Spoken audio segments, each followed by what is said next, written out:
অনুরাগের ছোঁয়া আপনারা দেখতে চলেছেন। দীপা সোনার মুখে শুনতে পায়, বাবা তুমি গেটটা ভেঙো না, এটা মা বানিয়েছে গেট, মা জানতে পারলে মা রাগ করবে। আর এইরকম কথা শুনে দীপা সন্দেহ হয়, তাই দীপা চলে যায় যেখানে বার্থডে সেলিব্রেশন হয়েছিল সেখানে।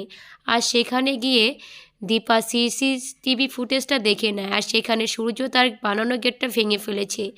তখন দীপা মনে মনে ভাবতে থাকে, ডাক্তারবাবু তুমি এতটা খারাপ হয়ে গেছো, আমার বিরুদ্ধে এখন এইসব করছো, আমি এটা কখনো কল্পনা করতে পারিনি।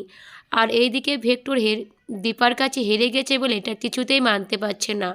তার মাকে বলছে, পৃথা ম্যাম তুমি কেন শিখিয়েছিলে দীপাকে এই ডান্সটা, না হলে তো আমিই জিতাম, আমিই প্রথম হতাম। তখন পৃথা ম্যাম অনেক করে ভেক্টরকে বোঝানোর চেষ্টা করে, কিন্তু ভেক্টর সব কিছু ভাঙচুর করে সেখান থেকে চলে যায়। আর এদিকে পৃথা ম্যাম বলছে, দীপাকে তো আমাকে জিতিয়ে দিতে হতো, ওটাই একমাত্র রাস্তা অর্জুনের কাছে ফিরে যাওয়ার জন্য, অর্জুনকে ফিরে পাওয়ার জন্য। আর এইদিকে দীপা সকাল হতেই টাকার গুনতে থাকে যে কত টাকা জোগাড় করতে পেরেছে। আরও 2.5 লাখ টাকা শর্ট আছে। তখন দীপা টেনশনে পড়ে যায়।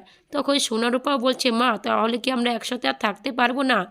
তখন দীপা বলছে, তোরা টেনশন করিস না, তোদের মা আছে, কিছু না কিছু ম্যানেজ হয়েই যাবে।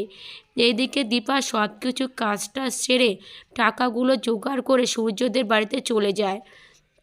এইদিকে সূর্য ক্যালেন্ডারে গুনতে থাকে যে আজকে তো লাস্ট দিন, আজকে হয় টাকা নিয়ে আসবে না সোনাকে নিয়ে আসবে, সোনারূপাকে।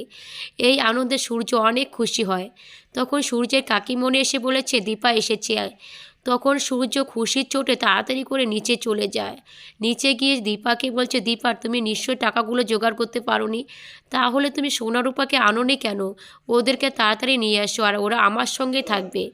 তখন দীপার সূর্যকে বলছে, তুমি মেয়েদেরকে কি ভাবছো, এই নাও তোমার টাকা, আর সোনার উপর দিকে কোনো দিন ঘুরেও তাকাবে না, তোমার সব ঋণ আজ শোধ করলাম আমি। তাহলে আজকের ভিডিওটা কেমন লাগলো তোমাদের?